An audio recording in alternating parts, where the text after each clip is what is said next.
The story of Jael and Sisera takes place during a tumultuous period in Israel's history, an era defined by cycles of oppression, repentance, and deliverance.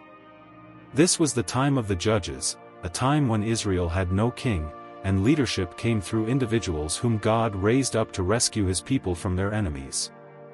It's within this context that we find Israel under the oppressive rule of Jabin, a Canaanite king whose power was felt through the might of his general, Sisera. For 20 years, Sisera's forces dominated Israel, equipped with iron chariots that struck fear into the hearts of the Israelites, making resistance seem futile. But amidst the cries for help, God had a plan. In response to Israel's plea, God raised up a unique leader, Deborah, a prophetess and judge who led Israel with wisdom and courage. She was unlike the traditional warriors, yet she held a significant position of authority, guiding the people in God's ways.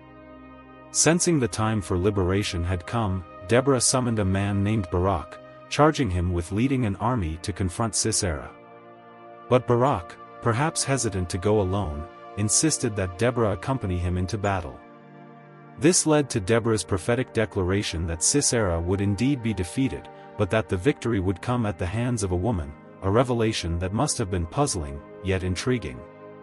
With this setup, a story begins to unfold that will ultimately reveal God's power through an unexpected hero, Jael, the wife of Heber. In a time of overwhelming odds, when iron chariots and military might seem invincible, God was about to use an unassuming woman in a way no one could have foreseen. Stay with us as we dive deeper into this incredible and often overlooked account of bravery, faith, and divine intervention. Sisera, the general of Jabin's army, was no ordinary foe. He commanded a powerful force, equipped with 900 iron chariots, a true symbol of dominance in that era. To the people of Israel, Sisera's army represented an insurmountable wall of power, a constant reminder of their own helplessness under Canaanite oppression. For 2 long decades, his iron grip kept Israel subdued, with towns ravaged, families scattered, and hope slowly fading. The very presence of Sisera's chariots in the valley struck fear into the hearts of the Israelites, who had little to defend themselves against such overwhelming force. But Sisera was more than just a symbol of oppression, he embodied the threat of a relentless enemy. Confident in his military strength and the loyalty of his king, Sisera must have felt unstoppable. When the news came that an Israelite army was assembling, led by Barak, it's likely Sisera saw this as little more than a minor rebellion, something to be crushed swiftly and decisively. What he did not anticipate, however, was that this confrontation would be different. It wasn't simply an army coming against him, this was an intervention orchestrated by God himself. The tension mounts as Sisera prepares to face Barak and the Israelite forces, unaware that the battle to come would be far more than a mere clash of armies. It would become a turning point not just for Israel, but for Sisera himself. The stage was set for an unexpected twist, one that would change everything and fulfill Deborah's prophecy in the most surprising way. The story of Jael and Sisera is intertwined with the remarkable leadership of Deborah, a prophetess and judge whose role was extraordinary for the time. In a society dominated by male warriors, Deborah stood out as a beacon of wisdom, justice, and faith, guiding the people and seeking God's direction for Israel.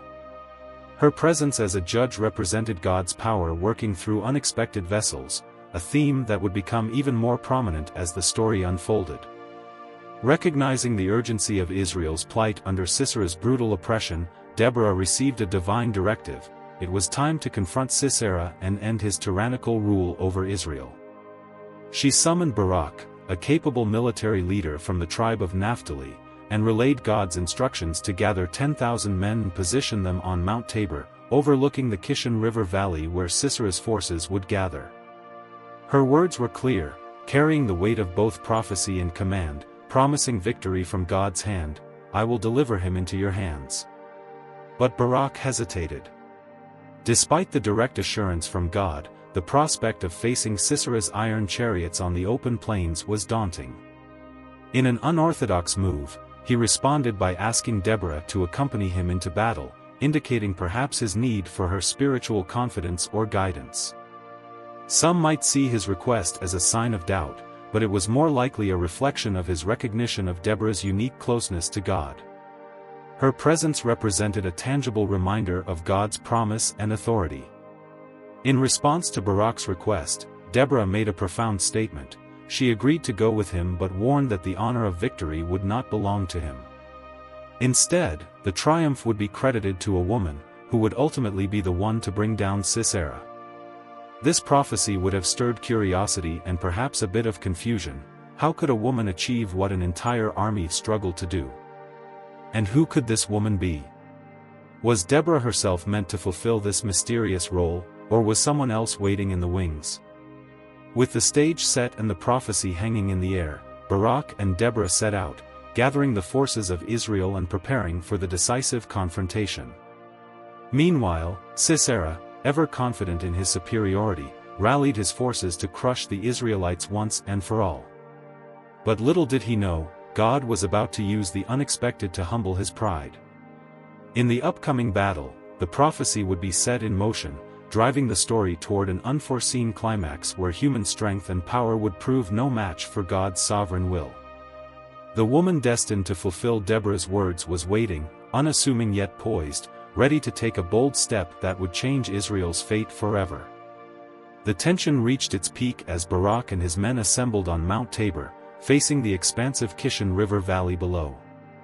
From their vantage point, they could see Sisera's army of iron chariots gleaming in the sun, a formidable sight that would have shaken the resolve of any ordinary soldier.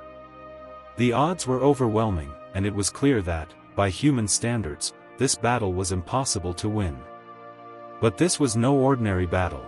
It was orchestrated by God, and he would show his power in a way that no one, not even Deborah or Barak, could fully predict. At Deborah's command, Barak led his troops down from the mountain into the valley, charging headlong toward Sisera's forces. At that moment, nature itself seemed to conspire with Israel. According to tradition, a sudden storm swept over the valley, and the Kishon River swelled beyond its banks. Rain poured down, turning the solid ground into a treacherous mire, trapping Sisera's chariots in the mud. What had once been a symbol of Sisera's invincible strength now became a fatal weakness. His iron chariots, designed for speed and strength, were rendered useless, bogged down and vulnerable. This unexpected turn sent Sisera's troops into chaos. Their advantage nullified, the mighty Canaanite warriors found themselves at the mercy of the Israelites, who surged forward, emboldened by this divine intervention. The scene was one of complete reversal. The fearsome chariots, once the terror of Israel, lay abandoned and mired in the mud, their drivers overwhelmed by panic. Barak and his men cut through the ranks of Sisera's soldiers, pushing forward with renewed courage, knowing that this moment was divinely orchestrated. Sisera, sensing the collapse of his army, made a desperate decision. He abandoned his chariot and fled on foot, leaving his men behind to face their fate. His retreat was one of utter defeat and disgrace, a sharp contrast to the once feared general who had oppressed Israel for so many years. Alone and exhausted, he ran from the battlefield, seeking refuge wherever he could find it. But, as Deborah had foretold, his fate would not be sealed on the battlefield.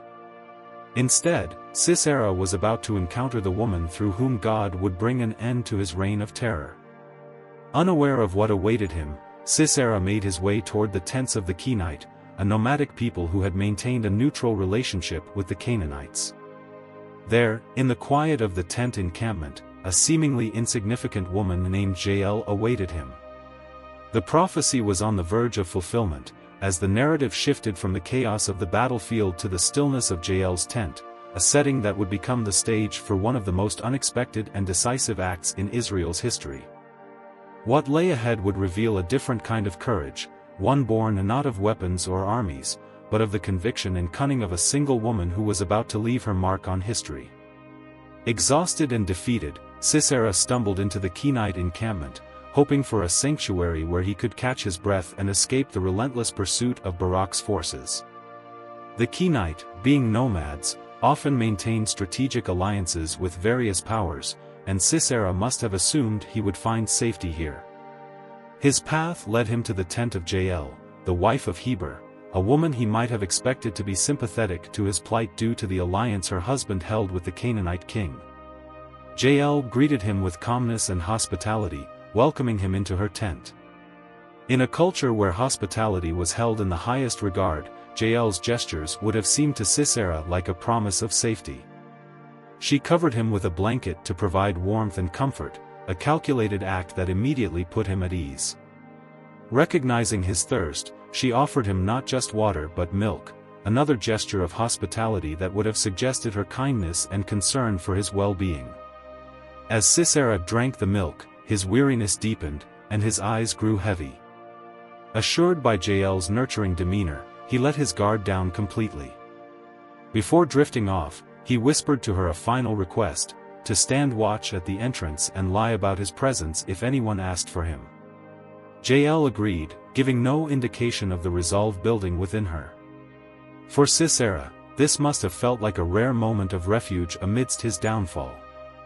But Jael's intentions were far from offering refuge. As Sisera lay sound asleep, she saw her opportunity. Gathering her courage and driven by a sense of duty to her people and perhaps a deeper conviction inspired by God, Jael took a tent peg in one hand and a mallet in the other. She approached her unexpected guest with silent determination. In one swift, decisive move, she drove the peg through Sisera's temple, ending his life instantly. This was no ordinary act, it was an audacious and bold decision, one that required both physical and moral strength. In that moment, Jael fulfilled Deborah's prophecy: a woman would be the one to deliver Israel from the terror of Sisera.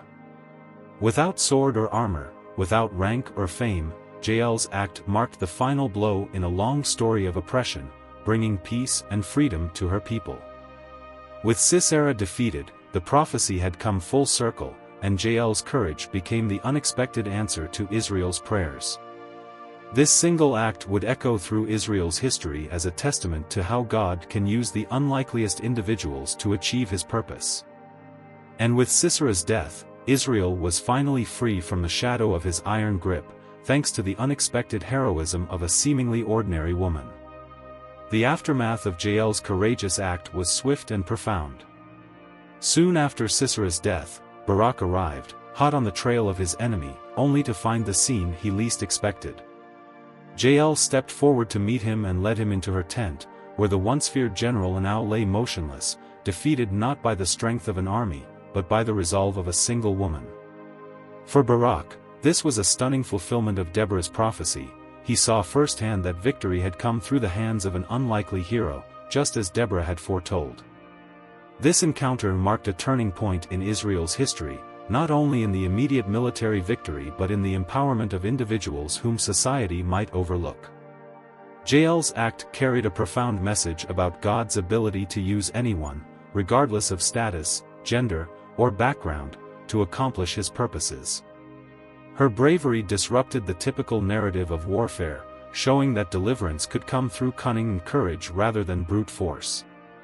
Jael's legacy, however, was not without its complexities. In her culture, her actions would have been both celebrated and questioned. While she had liberated Israel, her method, offering refuge and then taking Sisera's life, was daring and controversial. Jael acted decisively in a world that often demanded compliance, challenging traditional roles and expectations. She saw the opportunity to serve a greater good and seized it with the resolve of someone deeply committed to justice. Israel soon recognized this victory as a gift from God, not simply through the swords of soldiers but through the bravery of a woman who, when faced with a moral choice, took a stand. Jael's name was forever woven into the Song of Deborah, immortalized in the poetic verses that celebrated Israel's triumph over oppression.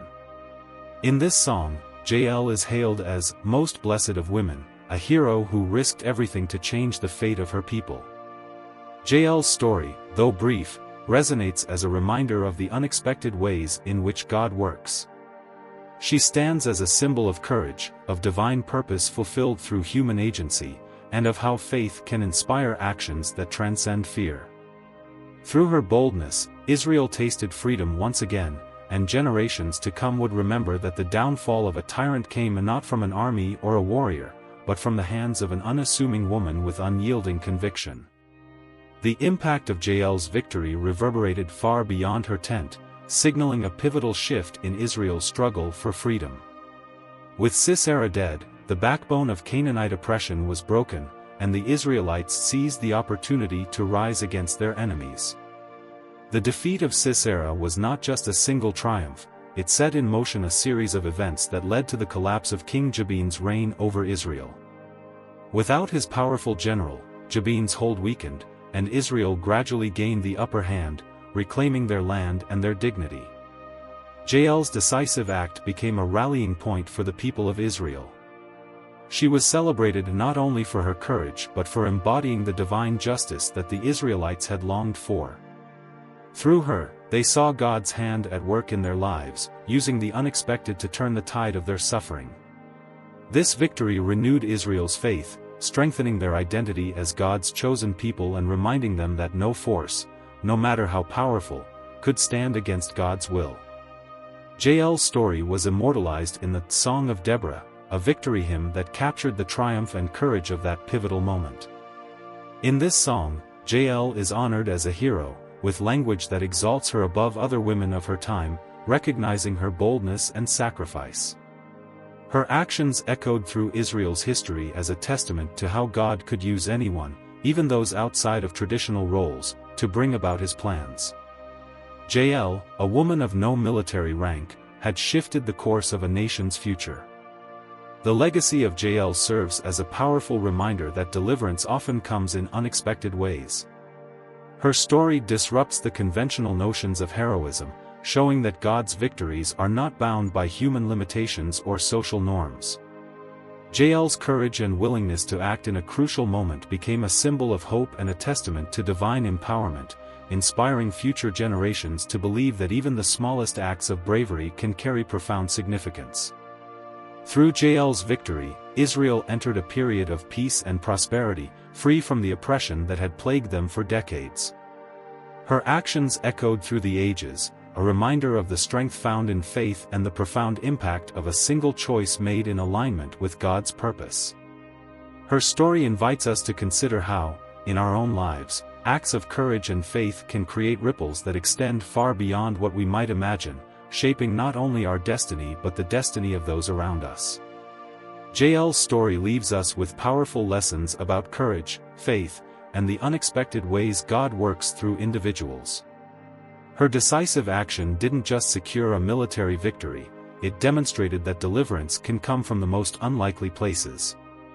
Jael, a woman with no status or power, became God's instrument to free Israel, fulfilling Deborah's prophecy and proving that true strength lies in faith and conviction, not in weapons or armies.